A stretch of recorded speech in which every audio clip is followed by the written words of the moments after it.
Semuanya, perkenalkan aku Kak Kavi dan aku Angelia Livi. Aku dan De Angelia akan belajar nih hari ini bersama-sama. Tetapi sebelum kita memulai pelajaran ini, ada baiknya kita berdoa dulu nih menurut keyakinan masing-masing. Dan jangan lupa juga untuk menyiapkan buku latihan kalian ya. Nih Kak, aku udah siapin buku latihan aku loh. Wah, keren. Dan juga jangan lupa untuk tetap bersemangat untuk berolahraga dan juga bergerak. Tubuh kita akan bergerak di saat otak kita memerintahkan untuk bergerak. Tetapi benda di sekitar kamu tidak akan bergerak kalau tidak digerakkan. Bener juga ya Kak. Gimana ya cara mobil-mobil di video ini bergerak? Nah, itu dia. Kita akan belajar bersama. Tetapi, apakah kalian sudah siap? Oke deh. Kalau gitu, yuk kita mulai petualangan kita hari ini. Oke deh, semangat ya teman-teman. Semangat! Kamu lagi baca buku apa sih? Kok kayaknya kamu kebingungan? Ini loh Kak, aku lagi baca tentang gaya dan gerak dari buku sekolah aku. Oh iya. Ini Kak, kamu pasti pernah melihat benda berubah posisi atau mengalami perubahan bentuk. Hal ini dapat terjadi karena ada gaya yang mengenai benda tersebut. Gaya adalah tarikan atau dorongan yang terjadi pada suatu benda. Betul tuh deh. Terus apa lagi? Nah, cara untuk mengetahui sifat-sifat gaya itu bisa dilakukan percobaan seperti berikut. Salah satunya, cobalah dorong sepeda adik kalian. Sepeda adalah benda dan gerakanmu yang mendorong sepeda itu adalah gaya. Bermain tanah liat dan membentuknya menjadi suatu bentuk itu juga disebut dengan gaya. Jika gaya mengenai suatu benda, benda tersebut dapat mengalami perubahan posisi, perubahan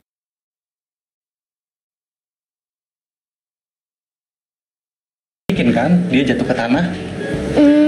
Gitu Kak. Adik jadi paham kenapa pesawat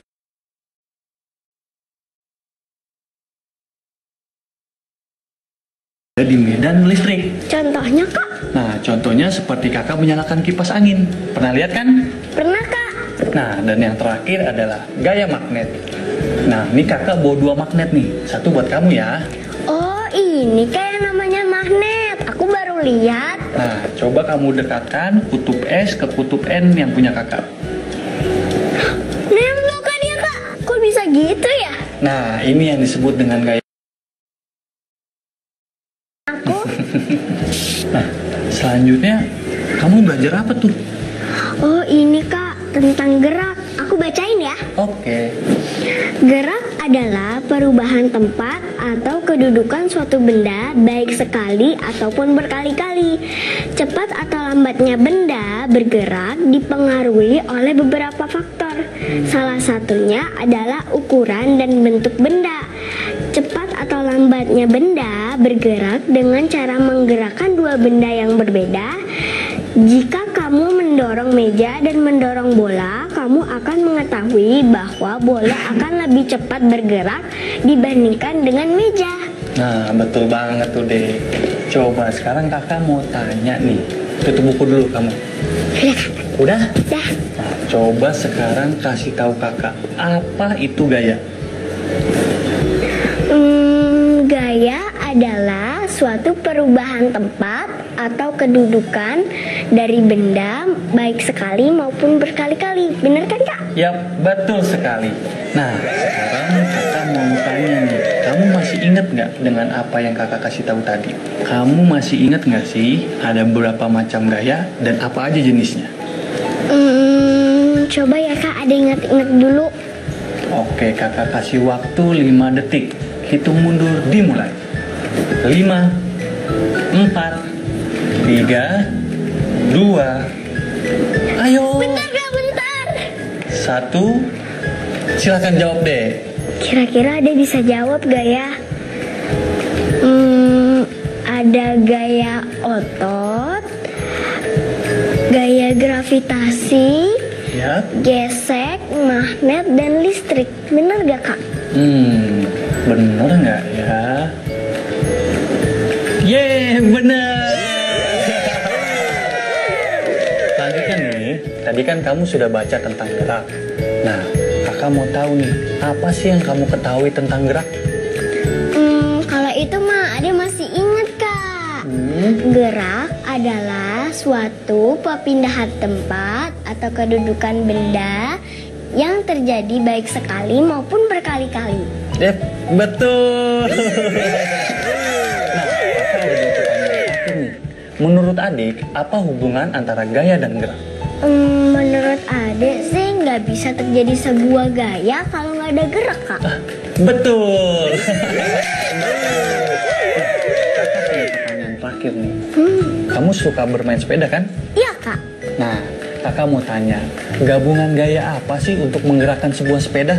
Kalau bermain sepeda sih ada gaya ototnya Kak. Terus ada gaya apa lagi? Hah? Gaya apa lagi? Gaya gesek pastinya. Kok ada gaya geseknya Kak? Karena roda sepeda kamu itu bertemu dengan aspal deh, sehingga terjadilah sebuah gesekan di sana. Betul juga ya Kak. Ade kok baru kepikiran ya? Ade coba dengan menyapu lantai ya Kak. Oke, silakan Dede. Dadah. Adik-adik coba perhatikan ya. Kalau adik menyapu seperti ini, maka gaya yang dikeluarkan adalah gaya otot dari kaki dan juga tangan. Kemudian, sapu yang bertemu dengan lantai, maka yang dikeluarkan adalah gaya gesek. Lalu, jika adik-adik bermain basket dan melempar bola ke bawah, yang dikeluarkan adalah gaya gravitasi. Nah, sekarang kita coba yuk praktekin semua gaya yang sudah kita pelajari hari ini. Untuk adik-adik di rumah, bisa membuat tabel seperti yang di samping ini ya.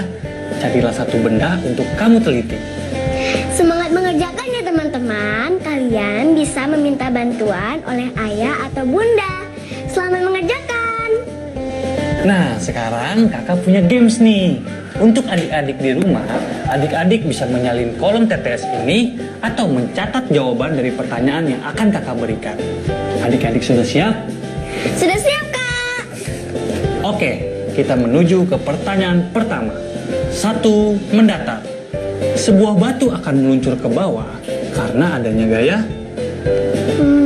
Adik tahu. apa? Gaya gravitasi. Ya, betul. Selanjutnya 1. Menurun. Hal ini dimiliki oleh kendaraan supaya mudah berpindah tempat. Ayo coba tebak. Ini ada kok di kehidupan sehari-hari kita. Roda bukan ya? Ya, betul sekali. Udah ya adik-adik. Ih, jawaban aku benar lagi ya sih. Selanjutnya, 2. Mendatar. Menarik atau mendorong suatu benda sehingga mempengaruhi posisi gerak dan juga bentuk. Itu disebut dengan? Aku tahu Kak. Ya? Jawabannya gaya. Ya, betul sekali. Hebat. Kita lanjut ya. 5. Mendatar. Sebutkan gaya yang terjadi pada saat sepatu roda meluncur di jalan. Gaya gesek Kak. Ya, betul. Nah, tinggal 2 nih. Tinggal 2 pertanyaan nih. Langsung kita jawab bersama-sama ya. Perhatikan otak ini. 4. Menurun. Selain mendorong, aksi apakah yang dapat mempengaruhi sebuah benda? Apa kira-kira? Oh, tarik Kak jawabannya. Ya, betul. Kamu tuh hebat. Dan kalian juga hebat. Sekarang kita masuk ke pertanyaan terakhir. 3. Menurun. Nah, penggaris digosokkan ke rambut kering dan mampu mengangkat kertas kecil. Gaya apakah itu? Ayo kita jawab bersama-sama. Adik sudah tahu? Udah dong. Teman-teman di rumah pasti sudah pada tahu semua kan? Yuk kita jawab sama-sama. 1, 2, 3.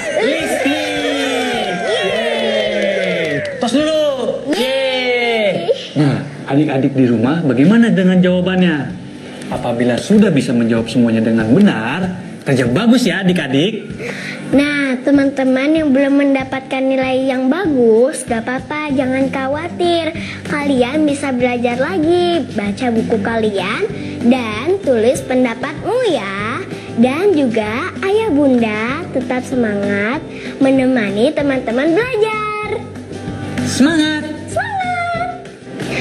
Nah, untuk jurnal aku hari ini, aku sudah mencatat loh di buku latihanku jenis-jenis gaya dan gerak. Untuk tugas akhir minggumu, kamu membuat sendiri miniatur alat transportasi bersama keluarga loh. Siapkan dirimu ya. Selamat mengerjakan!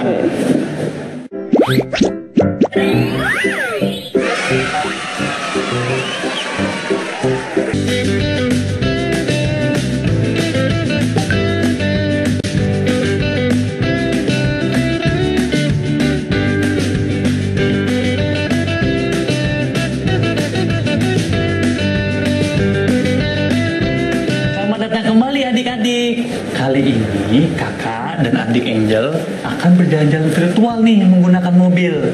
Yuk ikuti perjalanan kami.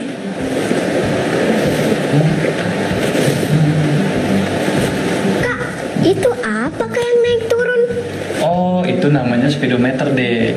Gunanya untuk mengukur laju kendaraan seperti motor atau mobil. Oh.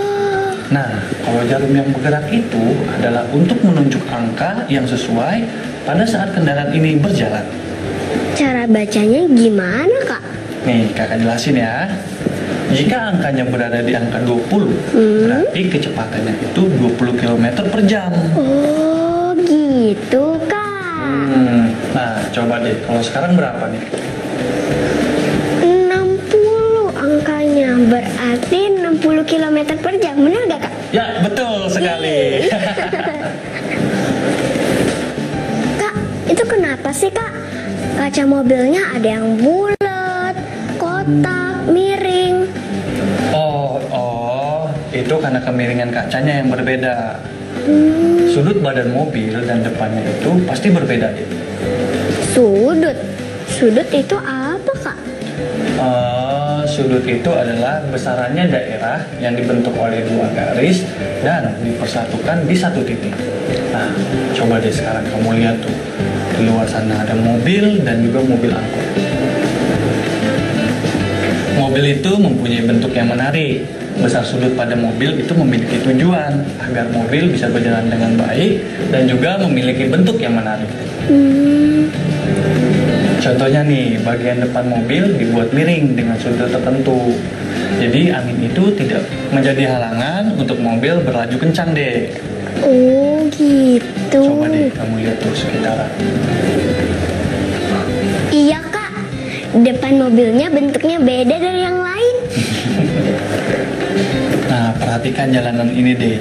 Coba adik cari di jalanan sekitar sini sudut lainnya. Coba dilihat dulu ya, Kak. Banyak loh, Dek.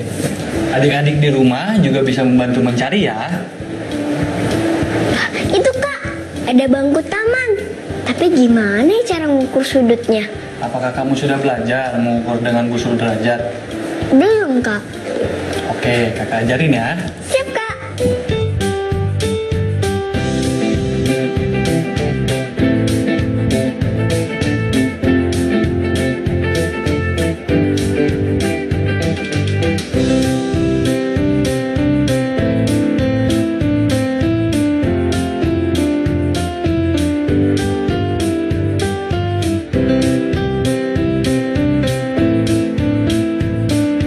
Adik-adik apakah sudah tahu apa fungsinya busur ini? Ya, busur derajat ini adalah untuk menggambar sudut dan juga mengukur sudut. Nah, sekarang waktunya kita untuk melakukan cara mengukur sudut dengan menggunakan busur derajat. Nah, di titik ini ada titik 0 sampai 180 derajat. Setiap angka ini menunjukkan besarannya sudut. Nah, salah satu garis harus diletakkan di titik 0. Pastikan titik pertemuannya berada di titik pusat atau tengah busur. Di sini ya? Ya, sini, tengah busur. Posisi garis kedua yang akan menunjukkan ukuran sudutnya. Jika garis kedua menunjuk pada angka 10 derajat, artinya kedua garis ini membentuk sudut 10 derajat. Nah, jika garis merah ini menunjukkan ke angka 90, berarti besar sudut yang terbentuk adalah 90 derajat. Nah, begitu pula jika garis membentang lurus secara horizontal dan menunjuk ke angka 180. Artinya besar sudutnya adalah 180 derajat. Gitu. Nah, sekarang kita akan mencoba menggambar sudut menggunakan busur derajat. Ikuti kakak ya cara menggunakan busurnya. Kali ini kakak akan mengajarkan kalian cara menggambarkan sudut 60 derajat. Pertama-tama kita siapkan dulu ya busur derajat kaliannya tuh. Nah, pertama kita buat dulu nih garis dulu di bawah. Kemudian titik pertemuan di tengah ini kita letakkan di salah satu ujung garis ini. Kakak letakkan di kanan ya. Oke. Apabila kita menggunakan kaki kanan, maka hitungnya dari sebelah kanan. Kita hitung ya dari 0 sampai 60. 0, 10, 20, 30, 40, 50, 60. Nah, di sini kita berikan nih titik di angka 60 derajat. Diberi tanda ya? Iya, betul sekali. Setelah kita beri titik, titik ini akan kita hubungkan dengan pangkal yang ini. Kita buat garis seperti ini ya. Oh, seperti itu. Ya, besar sudut ini adalah 60 derajat. Begitu adik-adik. Nah, bagaimana caranya mengukur sudut dengan gambar yang sudah ada? Yuk, kita lanjut yuk. Oke. Nah, sekarang adik-adik bisa mencoba mengukur sudut benda-benda yang ada di sekitar rumah kamu. Jadi, sekarang kamu sudah bisa menggambar dan mengukur sudut benda kan? Sudah kok, Kak. Tapi ngomong-ngomong, kita kapan ya sampainya? Aku udah mulai ngantuk. Ya udah, jok kamu disenderin ke belakang aja biar kamu tidurnya nyaman. Baik, Kak. Loh, Kak, ini kan sudut juga. Betul sekali. Nah, perubahan posisi jok ini berkaitan dengan sudut loh. Tugasmu adalah mengukur sudut jok mobil ini seperti gambar di samping menggunakan busur derajat. Tentukan posisi manakah yang paling nyaman untuk berkendara, beristirahat, dan gambarkan kembali sudut yang dibentuk oleh jok mobil itu di buku latihanmu ya. Selamat mengerjakan. Nah, adik-adik, kita sudah ada nih di penghujung acara kali ini. Betul banget, Kak. Tapi sebelum itu, teman-teman mau kan bantuin aku mengerjakan soal dari guruku? Gimana adik-adik? Jadi begini, gambarkan kembali mobil ini dengan ukuran yang kamu peroleh. Kamu harus lebih teliti dengan mengukur dan menggambar ya. Nah, kakak akan berikan waktu 15 detik untuk adik-adik menggambar ulang mobil ini. Hitung mundur, dimulai ya. 15, 14, 13, 12, 11, 10, 9, 8, 7, 6, 5, 4, 3, 2, 1. Waktunya habis, teman-teman. Jangan lupa untuk memberi buku latihan kepada keluargamu ya, untuk diperiksa. Kalau ada salah, jangan khawatir ya teman-teman. Jangan takut untuk memberikan pendapatmu. betul gitu. Jangan lupa untuk menuliskan kembali apa yang kita pelajari hari ini di buku jurnal kalian. Kak, aku udah nulis loh di buku jurnalku. Wah, hebat.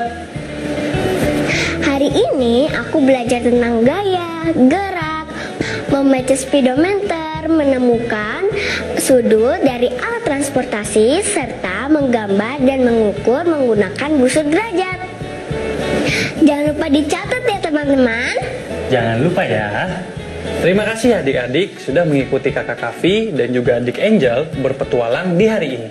Dan jangan lupa untuk membantu anggota keluarga kamu di rumah ya. Kami pamit undur diri dulu ya. Tetap semangat dan rajin belajar. Sampai berjumpa besok. Dadah! Pernahkah kamu memperhatikan mengapa kendaraan yang memiliki roda itu dapat bergerak saat berjalan dan berhenti ketika direm? Nah, ternyata hal ini terjadi karena adanya gaya tarikan atau dorongan yang terjadi pada roda dan jalan. Hal ini disebut dengan gaya gesek. Gaya gesek terjadi akibat dua permukaan benda yang saling bersentuhan. Apakah kalian suka mengendarai sepeda? Nah, apabila kalian suka mengendarai sepeda, kalian harus tetap berhati-hati ya. Perhatikan lingkungan sekitar kalian. Dan kalau ada yang mau menyeberang, kalian harus lihat dulu kiri dan kanan. Oke? Coba deh perhatikan di sekitar kalian ada roda apa saja.